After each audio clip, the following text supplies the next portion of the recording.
If you want to create a good content strategy, you have to hold a lot of meetings and run a lot of workshops. Tracy Playle has mastered the art of getting people together to collaborate on content strategy projects. In this episode, Tracy generously shares insights about how to facilitate content strategy gatherings. Toward the end of our conversation, she also talks about how to deal with imposter syndrome, an affliction that she sees way too often in the content strategy profession. Welcome to the Content Strategy Insights podcast, where accomplished content strategy experts share their wisdom with our friends in the content community. We talk with professionals who work across the span of content strategy, from small businesses to big enterprises, from content design to content marketing, from solo consultancies to huge agencies. Our mission is to democratize content strategy, to make its principles and practices accessible to everyone. And now, here's your host, Larry Swanson. Hi, everyone. Welcome to episode number 49 of the Content Strategy Insights podcast. I'm really happy today to have with us Tracy Playle. Tracy is the CEO and the Chief Content Strategist at Pickle Jar Communications. She's in Newcastle in England, and I'll let Tracy tell you a little bit more about herself. Hi, so I'm Tracy Playle. I've been a consultant content strategist for about 12 years now. So I set my own company up. It feels like yesterday, but 12 years ago. And I spend my life specializing in working with mostly the education sector. So helping universities make their websites less bad. That's a high threshold. And to that point, you just came back from Content Ed, the conference you organized. That was last week, right? That's right. So we were up in Edinburgh this year. We've been in London for the last 2 years, and we had almost 300 content people in different guises from 16 countries coming in for the conference. So it's started to become quite a big thing now, and it's the only event of its kind that really serves content strategy in the education sector at the moment. Nice, because I know Confab quit doing their education one, so that's like maybe the only one in the world now, right, for education? We claim it is. Nobody's challenged us that. There's like an online version of a conference that's run from an organization based in Canada, but we're the only kind of real face-to-face one that we're aware of. And we asked Brain Traffic and Confab to come to Europe, and they said no. So we said we'd do it ourselves. Fine, we'll do it ourselves. Great, I love that. Yeah, great. Well, hey, so it was actually at Confab that led me to invite you on the program. You did a great session there on workshops and how to conduct content strategy workshops, and it was like that had to be one of the densest presentations. I mean, dense in a really good way. Like there was more information. I was scrambling to take notes. I've been reviewing the slides ever since, and it was all about. There's sort of as I was reviewing everything, I realized that there's while there's a lot of activities going on, there's some sort of principles and guidelines and things that kind of drive all these activities, like whether it's persona development or domain mapping or just any kind of stakeholder alignment activity. Can you talk a little bit about like how you get people together to get content strategy tasks done? Yeah, I mean, how you get them together and how you get them in the room is a tricky question, and that's a whole kind of separate session that I've delivered before on, how do you explain content strategy to people and how do you explain how it's relevant to them? And in fact, I covered this in a Gather Content webinar, so it's worth checking this out. But I use the user story framework to think about stakeholder engagement. So, let's say we want to get the finance director in the room to come and get them contributing to content strategy, or, they might be a key stakeholder. So I'll write a little user story, or at least have one in my head. Let's, as the finance director, what do they want and need so that they can? And then you shape your narrative about content strategy that's completely aligned to their user story. And that's kind of one of the ways that I would make it relevant to get them in the room in the first place. But we also need to think about why we're getting people in the room. So I have what I refer to as my 3 question framework, and it's really simple. Most of the stuff that I do is extremely simple, really, because I'm quite a simple person. And it's the why, what, and how. So it's, why are we actually bringing these people together? What do we need to get out of them? And how will we get that out of them? And that's the framework, really, for crafting and shaping any workshop or any engagement activity. Right. And the why, that just comes up. I was in a bookstore yesterday and I picked up that Simon Sinek book about the kind of the spinoff of his TED talk about why. Yeah. That seems to, I've talked to so many, I was talking to Jonathan Coleman. Anyhow, I've talked to a lot of content strategists about the fundamental power of why. Well, what's, I guess, between those three, the why, the what, and the how, I think most people would jump right to the what and the how, like, oh, how are we going to get and how do you get at the why? Is that tell me a little bit about that. So, I mean, particularly when we're thinking about stakeholder workshops, it's really teasing out the role that this person or these people will play in the discovery process or impacting on your project. So I have different ways of thinking about stakeholders. So they're either people that know something that you need to know in order to develop an effective content strategy, or they're people who will influence the outcome of your content strategy. So they might be a budget holder or the person that needs to sign something off.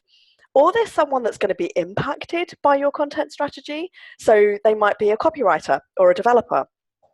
And generally, it's looking at it from that perspective and kind of looking at how the stakeholders slot into those different roles, and that's where you get the why. And I think if they don't fall into one of those roles or something similar to that, then I would be questioning whether you really need them in the room at all. Because then, sometimes we can just do workshops just for the sake of doing them, and I think they have to have purpose, because we're asking people to invest their time into this too, and they want to know that they're doing it for real purpose. We've got to be That's right. And most of the time, it will make them feel good about themselves as well. Gotcha. And that's kind of jumping. All of a sudden, I'm thinking of the RACI acronym. If there's that notion of, and so you're almost jumping ahead to that now. Who's going to be responsible for this? Who's going to be accountable? Who needs to be consulted, and who needs to be informed on these things? And so that what you just said sort of aligns with those. But that gets into so the kind of having a clear why, a clear what you want to do, and clear how. And then do you have other guidelines for once so that you kind of have your rationale, and then you can start inviting people and planning the actual workshop. Tell me how you do that. Tell me how the actual activity comes together. I get my clients to do that piece of work. Nice. They do it for me. No, so how we actually decide who's in the room and how we actually get them into the room, it really depends on who the people are that we actually need in the room.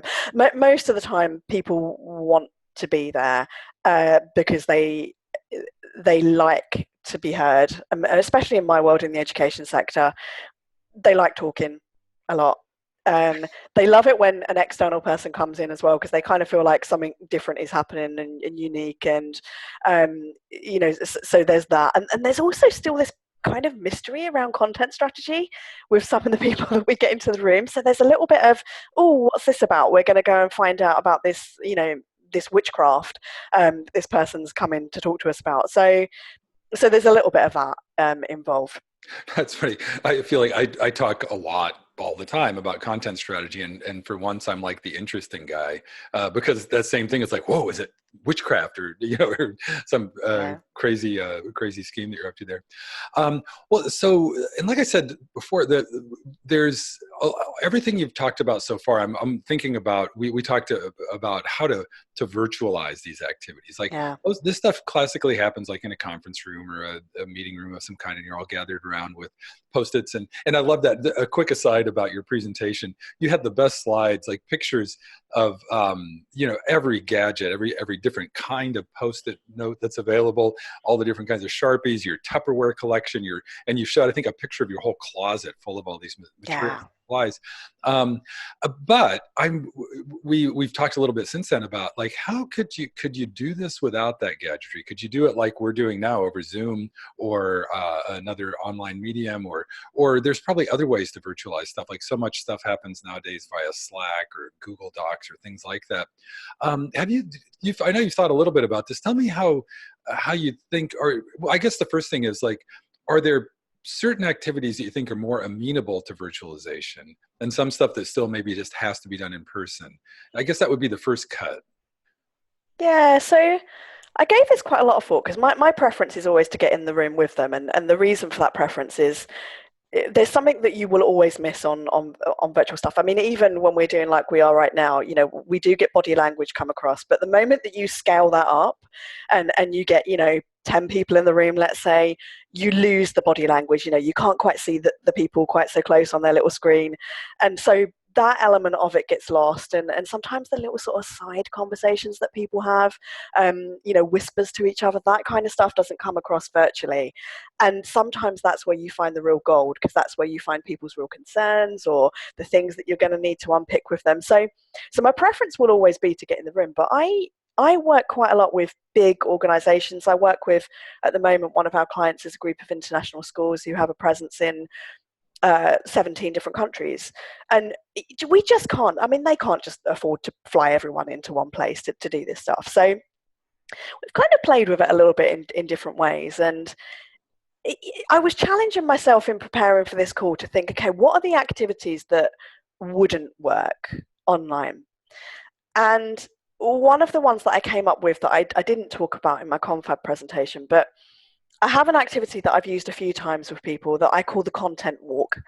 And the content walk is really when you're just trying to get people to come up with creative ideas, generally more at the content marketing end of things, or just getting them to think, break out of their standard thinking about creating a new piece of interesting content. And on the content walk, I would have them walk around, let's say it's a school or something like that, walk around the school and just look at something and just say, look at, you know, the toilet sign, and just kind of say, well, what does that inspire me to think about? You know, the toilet sign might inspire me to think about staying hydrated, and a great piece of content around that, you know, those kind of, it's a rich way of coming up with content ideas.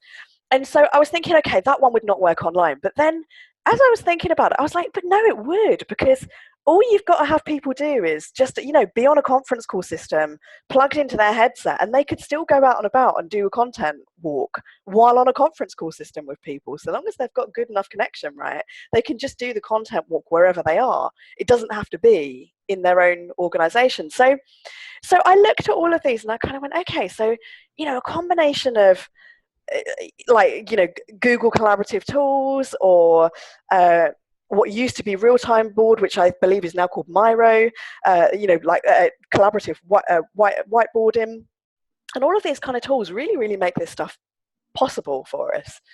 So the difference in how you'd approach it really depends on whether you're looking for real-time virtual collaboration and workshopping, or whether you're looking for virtual workshopping that is, you know, people can do kind of in their own time. And that's the difference then as to whether you use something like Zoom, or I use a peer in a lot, or whether you rely more on tools like Slack or, you know, email. Look, there's nothing wrong with email or commenting. Right. No, and what you're saying, that just reminds me of, there are some things that are probably maybe even better accomplished virtually. Like the benefit of an asynchronous tool like Slack or something like that is that you might have there's no pressure. Not that there's like your workshops aren't, I get it, they wouldn't be high pressure, but there's still like they're time constrained. Whereas you might, like, all my ideas happen either as I wake up in the morning or as I'm in the shower. You know, it's like, and so having a way to capture those kinds of insights after the fact. Yeah, I guess, yeah.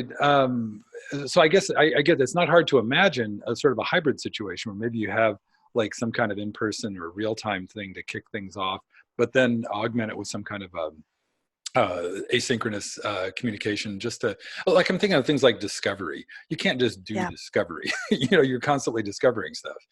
Does that make sense? Yeah, absolutely. Yeah, definitely.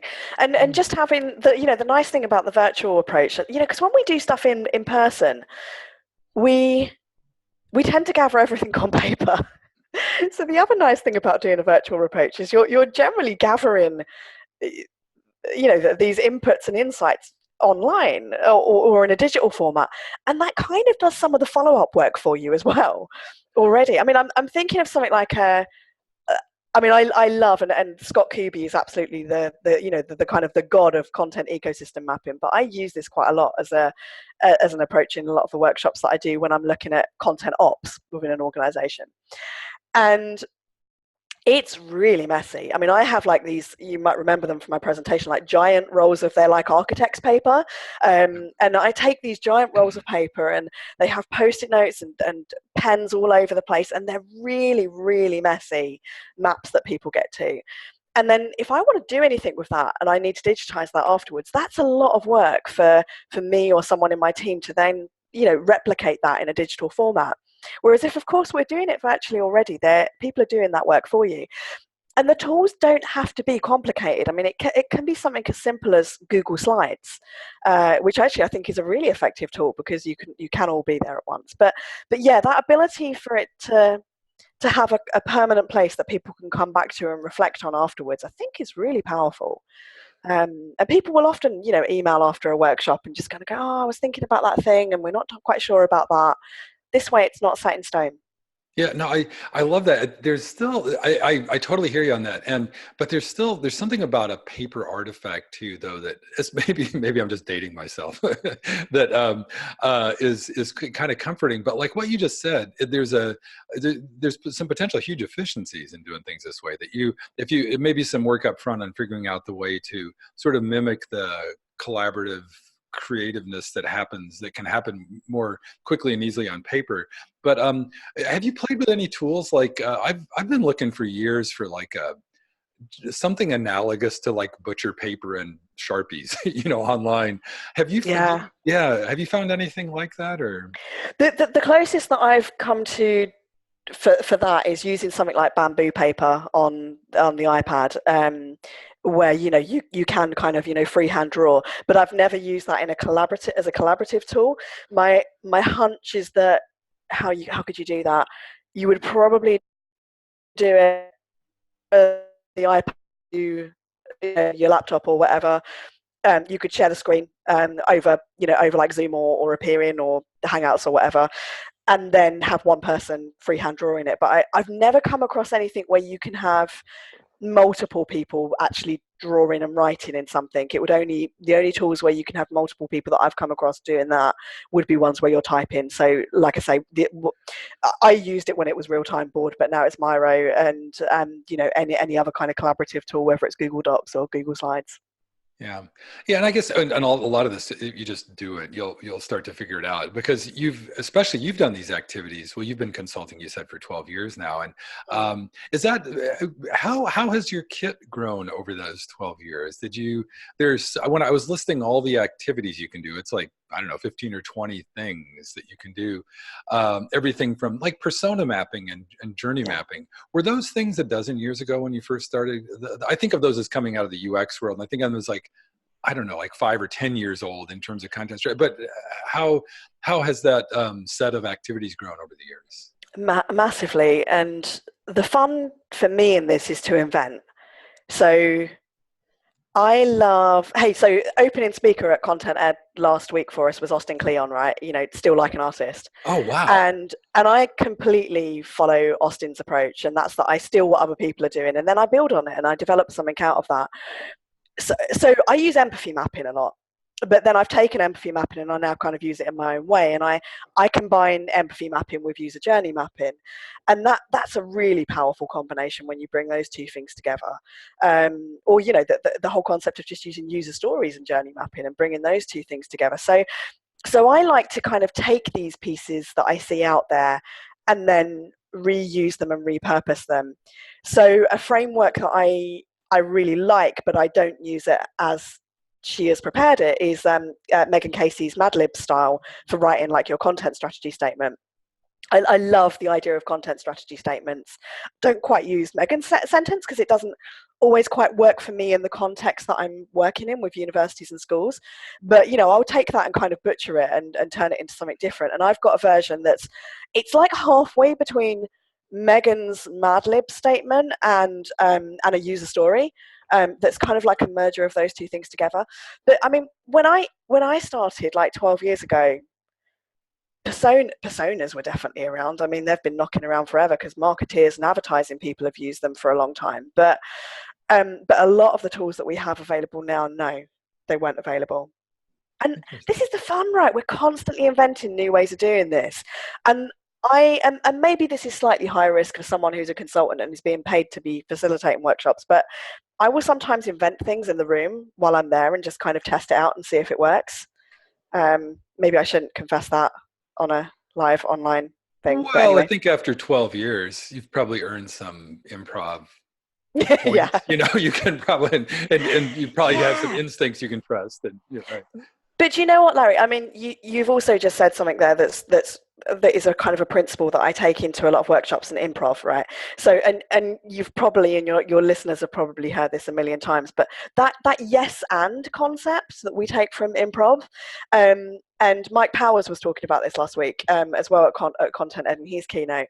It's such a powerful tool for us to have, and it's not a framework, it's nothing. It's just a way of being and a state of being in a workshop. And the more that we can bring that kind of yes and, the more we open up our workshops to possibility for people, or even to explore the impossible a little bit and using impossibility as a way of exploring what we might do and what might be possible to us.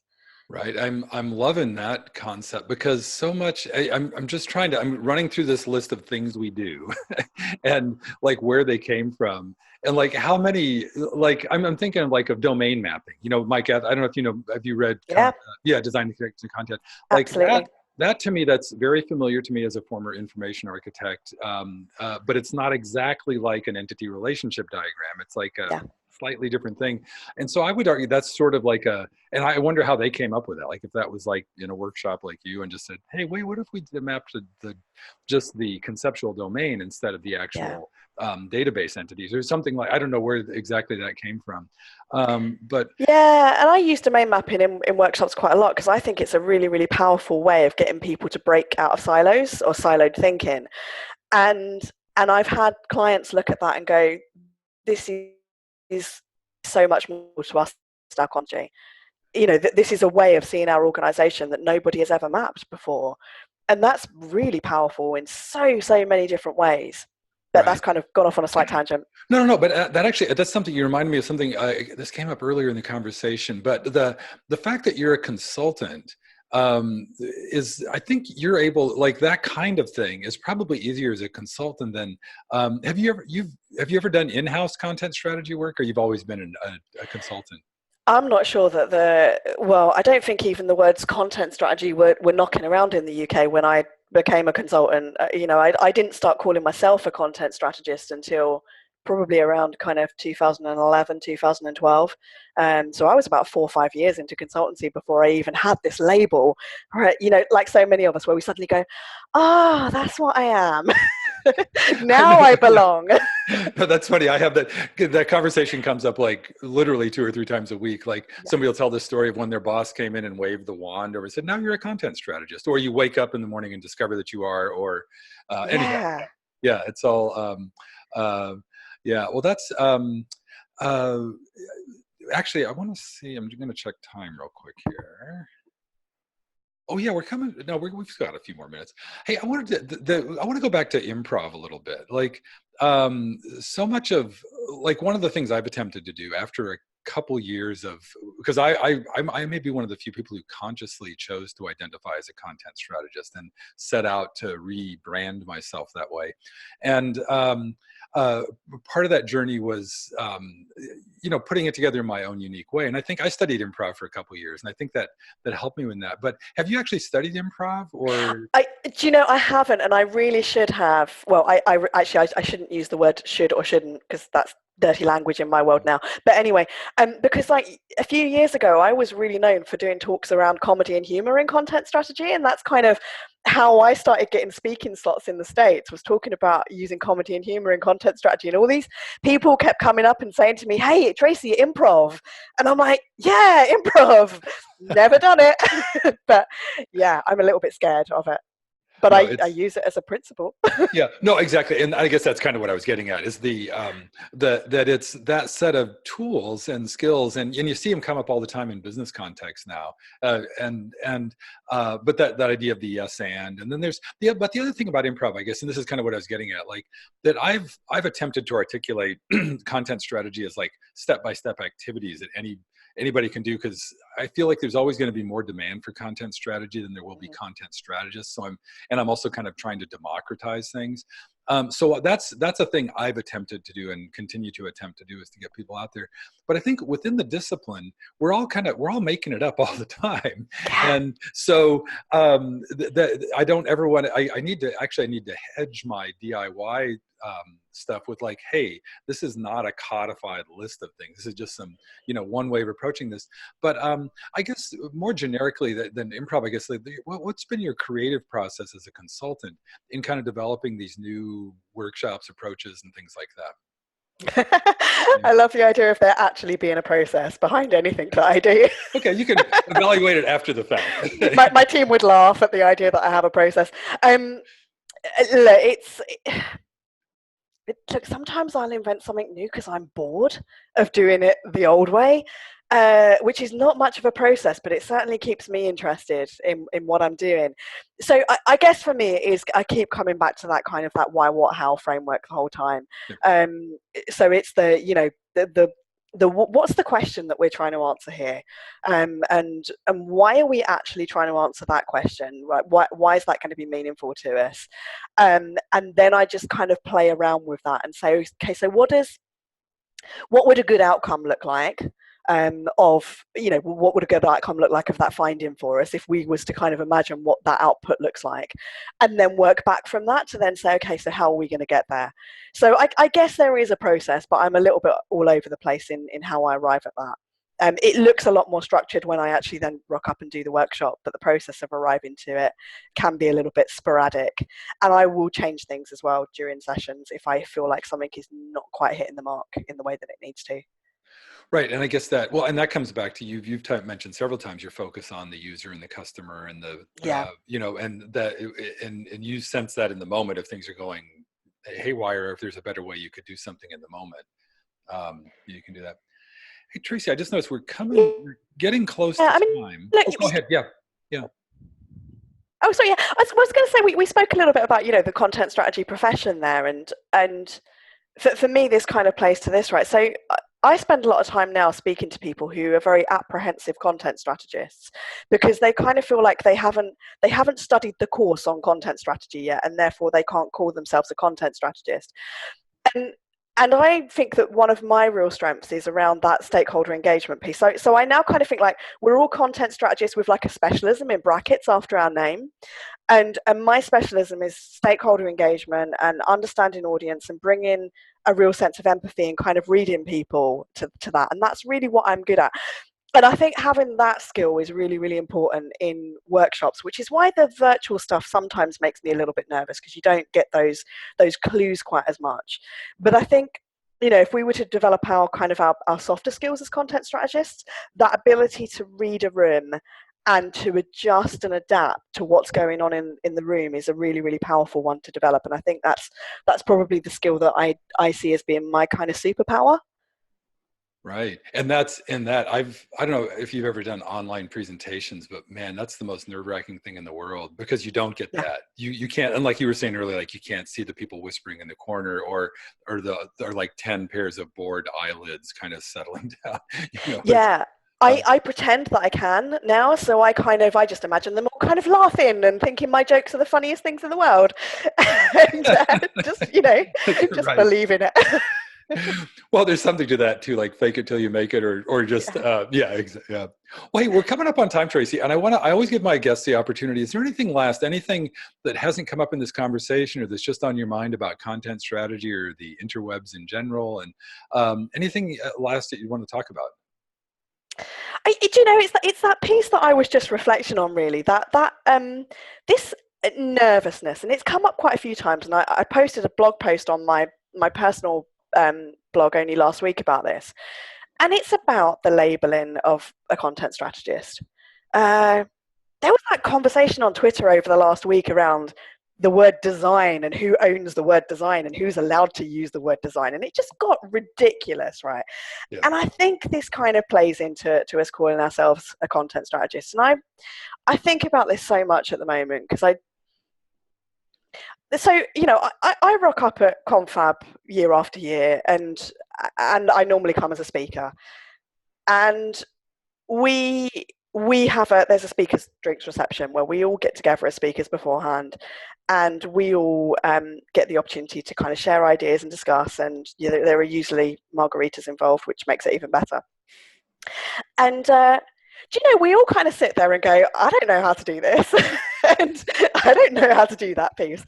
And I think we're developing this kind of myth in the content strategy world that there are people out there that have just got this stuff nailed, and I really don't think we have. And I really want to work and do more to kind of raise this notion of content strategy as being a massive spectrum and an industry, not a role. And thinking about how individuals kind of have their specialism in there. So I guess I'm not really saying anything that I didn't already say just now about my concept of you're a content strategist brackets with some kind of specialism. No, that makes perfect sense. I've been there's all these new UX writing books coming out, and a lot of attention to that. And so there's that whole UX-y world of it. There's the whole technical documentation and help documentation world. There's the whole sort of enterprise. I think of like Brain Traffic and Christina as like the and like Blaine Kylo up in Vancouver as sort of the enterprise content strategist. And then there's like, I don't know, there's all these different flavors. So that makes perfect sense to me what you just said. Yeah, and I think it's just really important that we acknowledge that in the industry, and that because we can't keep bringing people into this industry if they think they have to be a fully formed, complete content strategist, because that's basically an impossible goal. None of us are that, and none of us will ever be that. But I think we need to keep opening that more so that we can keep opening the door to people actually recognizing themselves as content strategists and seeing that and having the belief in themselves that they have what it takes to go out and do the kind of stuff that we've been speaking about today, whether that's running a workshop or domain mapping or taxonomy design or any of that stuff. We need to open those doors a bit wider. Yep. No, I've had that. I think imposter syndrome comes up a lot too, as much as like who owns like terms like design, and that's an equally common thing on Twitter, I think. Yeah. And I think, that should be the first, like if we could somehow impart that to anybody thinking of entering the discipline, like you're not an imposter. You're bringing your unique approach to this, and you'll find your unique slot. And it's a field, not a role, as you said. Yeah, I mean, this is kind of a shameless plug, but I'm just in the process at the moment of designing a whole, because I also work as a coach as well. So I have like a coaching practice alongside my content strategy consultancy, and I'm just launching a coaching program that is specifically about imposter syndrome. And the reason for that is because I have now encountered so many content strategists that have this massive dose of imposter syndrome that I kind of feel like we need to do some work on that. And so, it's something that I want to help people turn into a positive thing in their lives, rather than seeing it as debilitating and something that stops them from putting themselves out there and being great. Have you talked about that at Confab yet? I haven't. It's mentioned that to Christina. Yeah, I think, I've got a feeling that Sarah Watcher-Bircher did a session once on coaching content strategy, but this is more about, coaching confidence and coaching belief. And I actually think our success as content strategists depends on those things as much as it does our technical skills. And it's what I was saying, our success with facilitating workshops depends on personality and that kind of stuff as much as it does. I mean, the framework and the toolkit is quite easy, right? It's all in my slide deck that I provided for Confab. So that's there, but it's the personal stuff that we bring to that really is what makes us really powerful. Exactly. Yeah. Well, thanks so much. This has been a great conversation, Tracy. Yeah, I really enjoyed talking with you, as always. Yeah. And me too. I've loved it. Thank you so much, Larry. You bet. Thank you for listening. If you can think of a friend who might enjoy this episode, please share it with them. And please join us again for our next content strategy interview.